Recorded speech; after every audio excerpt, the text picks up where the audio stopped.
Good morning. It is Tuesday, June 15th, 2021. I'm back here for Bed Talk 319 and a common topic for me, vulnerability. In particular, to talk about an example of what vulnerability looks like in leadership, because so often we think vulnerability is about emotions.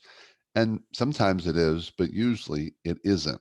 It's about a risk we take, a risk in basically being our authentic selves and really telling the truth. I was on a plane yesterday reading an article in a business magazine. The article was about Hubert Joly, who was a former CEO of many brands, including Best Buy. He was brought in to do a turnaround. And he ends up talking about the key to vulnerability and authenticity in it. But he tells a story. He's got a new book out. I haven't read the book yet. The book is called The Heart of Business: Leadership Principles for the Next Era of Capitalism. I am going to get it.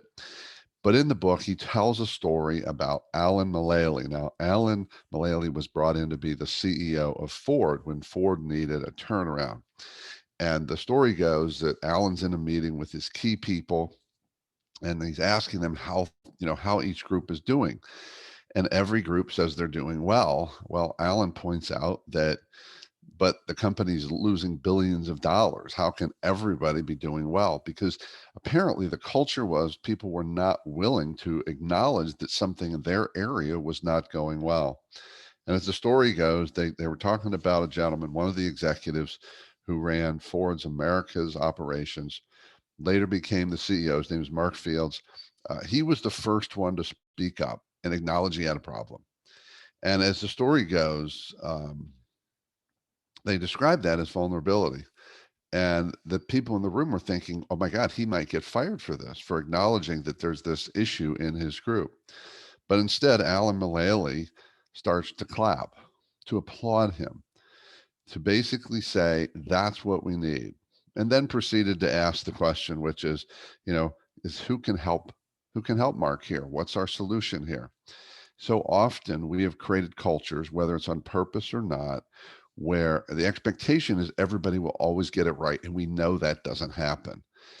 And our unwillingness to acknowledge challenges, unwillingness to acknowledge that something's not working as well as it needs to, or we like, or we actually have a problem, is an absence of vulnerability and keeps us from solving the issues or certainly solving them in a timely way.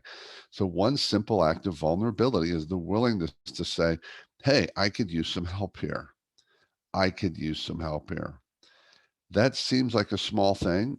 And I would say it's a simple thing, but the challenge is we have decades of culture that says asking for help, and this is a lie, is somehow a weakness. But that's what we need today. More people stepping up, willing to raise their hand and said, hey, I could use some help here, being vulnerable, thereby creating a snowball effect of vulnerability within that organization, that culture, that team, so that everybody can do that. So we identify the issues, we solve them quickly, and we keep moving forward. So those are my thoughts on vulnerability today. Give it some thought. Just remember that vulnerability is not about emotion. Occasionally, it's about emotion when being authentic would mean showing some of that emotion. But most of the time, vulnerability is about a risk, but it's not about emotions. That's it for today. Keep taking care of yourself and everyone around you. And by all means, stay connected.